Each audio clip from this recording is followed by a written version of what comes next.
There is a photograph that bodybuilding fans have studied for nearly 50 years, and it remains striking. A man stands on a competition stage, arms extended wide, waist so narrow it seems architecturally precise rather than naturally grown. Every muscle is proportioned correctly, not an inch too much, not an inch too little. Veins trace the surface of his abs in fine detail. His shoulders span wide enough to obscure the lights behind him. And this man weighed 185 pounds, competing against men carrying 40-50 pounds more. That man was Zane. What he built, deliberately, systematically over decades, is a story that has rarely been told in full. The common assumption when people look at those photographs is genetics, that the narrow waist, the sweeping lats, the conditioned midsection was simply how he was made.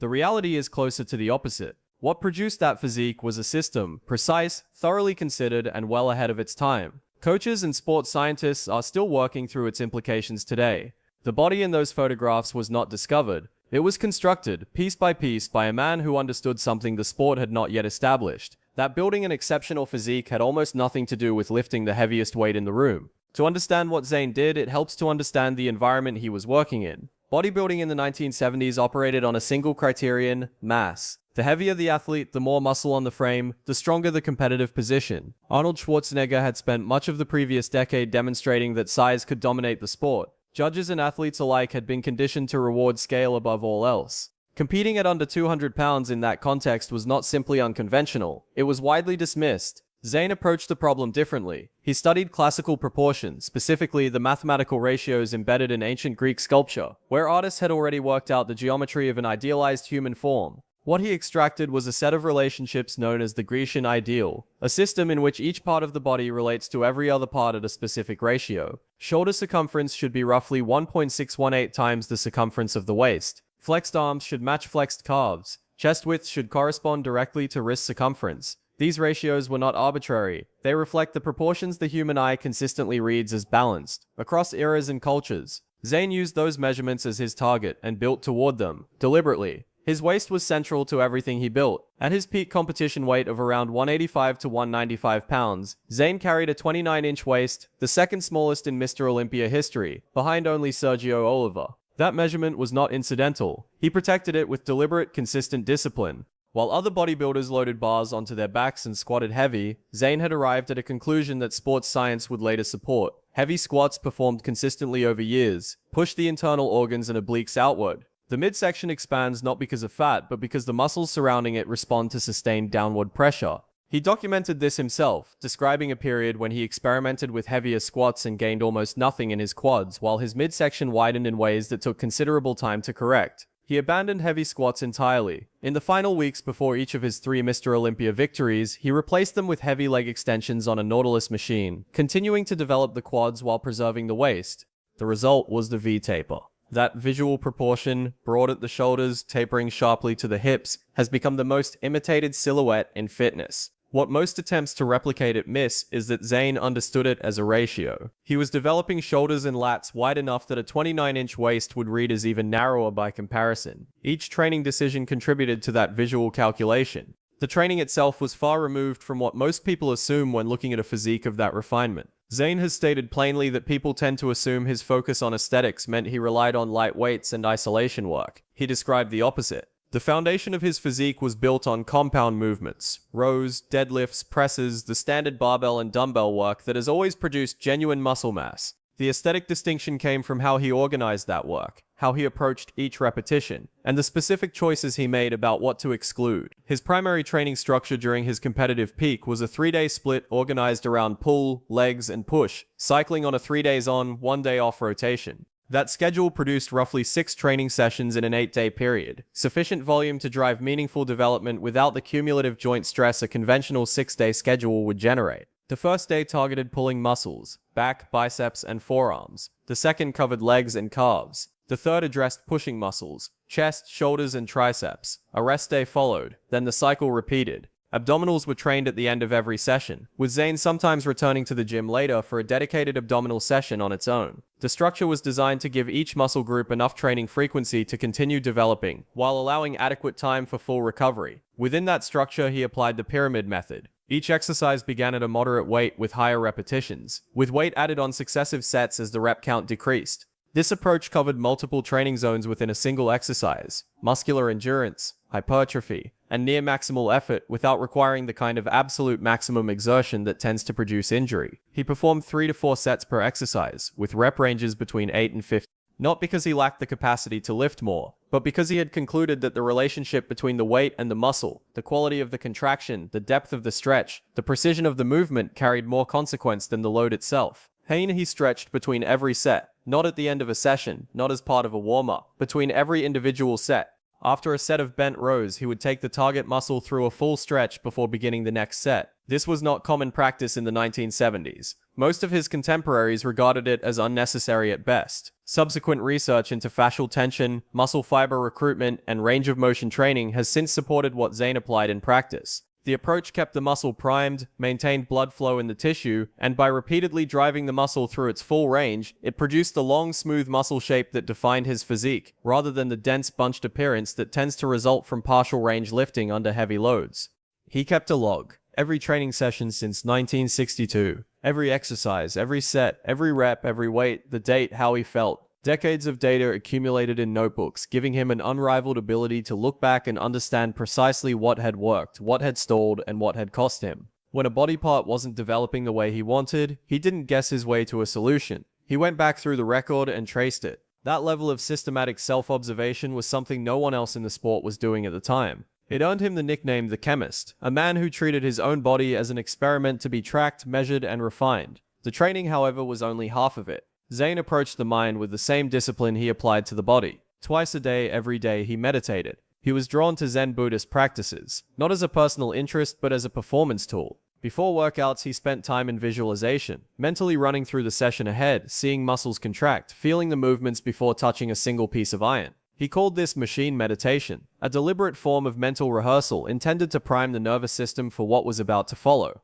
His view was that when a muscle contraction could be vividly imagined before the movement was performed, the actual contraction became stronger, more precise, and more effective. The research eventually supported this. Studies published decades after his competitive career found that directing focused mental attention to the target muscle during exercise produces measurably stronger muscle fiber activation. A 2018 study in the European Journal of Sports Science, which measured neural drive during exercises performed with and without deliberate attentional focus on the working muscle, found roughly 23% stronger activation when that focus was present. Zane was applying this in the 1970s, guided by what felt physiologically true to him. The science arrived later. He approached posing with the same seriousness, treating it as a trained technical skill rather than instinctive display. In the early 1970s, he, Arnold Schwarzenegger, and Franco Columbu ran posing clinics together, each critiquing the others, working on transitions, muscle isolation, and how to position the body for the most favorable angles under stage lighting. After Schwarzenegger retired from competition, other competitors would bring their physiques to him before the Olympia and ask for his honest assessment. Zane described this outside perspective as essential, an external eye capable of catching what a competitor could never observe from within his own body. What gave Zane a particular advantage in posing was a background that no amount of practice alone could replicate. He had always been a dancer. He moved naturally. Where other bodybuilders appeared stiff between poses, holding, then shifting, then holding again, Zane transitioned fluidly. The movement between poses communicated the physique just as much as the poses themselves. Judges and audiences saw a body in motion, not a sequence of static moments, and the difference in impact was substantial. He described posing before an audience as an almost meditative experience, fully absorbed in the presentation, the music, and the connection with the crowd. That quality of presence on stage was not performance, it was simply who he was. Nothing about Frank Zane's physique is more iconic than his midsection. Not his V-taper, not his arms, not his lats, though all of those are extraordinary. It's the abs, and more specifically the stomach vacuum that have become the image most associated with his name. Photographs of Zane hitting that pose have circulated for half a century, and they still look like something that shouldn't be physically possible. Understanding how he built that midsection requires setting aside almost everything modern gym culture says about ab training. He trained abs at the end of every single workout. Not once a week, not twice, every session, without exception. As competition approached, the volume climbed dramatically, reaching up to 1,000 total repetitions of abdominal work per session in the final phase of prep. He organized these in supersets, crunches paired with hanging leg raises for 50 reps each, knee-ups paired with seated twists for 50 reps each, cycling through 2 to 3 rounds of each pairing. After the ab work, he would do 15 to 20 minutes of low-intensity cardio, a slow 1.5 miles on foot, or easy pedaling on a stationary bike. Never high intensity, never anything that placed unnecessary stress on his joints. The vacuum itself was a separate practice. He did not train it only in the gym. He trained it everywhere. Walking to the car, waiting in line, sitting at his desk. Whenever the thought occurred to him, he would draw his abdomen in as far as possible and hold it. At his competitive peak, he could sustain a full vacuum for a solid minute. He built up to that over years, starting with 5-second holds and adding time gradually. In a 2004 Ironman magazine article, he described 4 distinct variations, each more demanding than the last, ranging from a standing exhale and hold to a full on all fours deep vacuum that compresses the diaphragm against the spine. The results came from consistent, deliberate practice, the muscles of the deep core, the transverse abdominis, and the internal obliques, responding the way any muscle responds to systematic training. He also understood what not to train. He deliberately avoided weighted exercises for the upper abdominals, no Roman chair sit-ups with a plate on the chest, no incline sit-ups holding a dumbbell. The reason is anatomical. The upper abs attach to the rib cage. When loaded with resistance, they grow, and as they grow, they push the midsection outward. That outward protrusion works directly against the vacuum. Zane identified this conflict early, and eliminated weighted upper ab work from his training permanently. His ab work was high-volume bodyweight, not resistance progressive. The goal was endurance, control, and compression, not hypertrophy. The other component of the vacuum was the dumbbell pullover, an exercise that has largely fallen out of fashion, but that Zane considered the single most important movement for the muscles most visible in the vacuum pose. The pullover works the serratus anterior, the finger-like muscles that run along the sides of the rib cage and become clearly visible when the stomach is pulled in and the body is lean. The serratus produces the tiered appearance at the sides of the trunk that made Zane's midsection look like an anatomy diagram. He finished his chest sessions with pullovers specifically for this reason, to develop the framing of the vacuum, not just the center of it. The nutrition system he built was every bit as deliberate as the training. Zane has consistently emphasized one principle above all others in his approach to diet: no radical swings. He watched competitors around him cycle between heavy off-season eating and aggressive pre-contest cuts, and he considered it damaging in ways that didn't always show up immediately. His approach was to stay relatively lean year-round, keeping body fat low enough that moving into contest condition required refinement rather than a dramatic correction. He described the large cuts, the crash phases, the weeks of severe restriction that other competitors put themselves through as one of the biggest mistakes in the sport. Too much physiological disruption, too much unpredictability in how the body would ultimately respond. His baseline formula was straightforward: 1 gram of high-quality protein per pound of body weight daily, and half a gram of carbohydrates per pound. He ate in multiple smaller meals spread through the day, a habit that kept energy stable, kept his metabolism active, and provided a steady supply of amino acids rather than the peaks and valleys of 2 or 3 larger meals. His total caloric intake during training phases sat between 2,000 and 3,000 calories daily. He ate lean meats, eggs, and whole foods, the same staples standard in the sport during that era: steak, chicken, fish, eggs, yams, vegetables.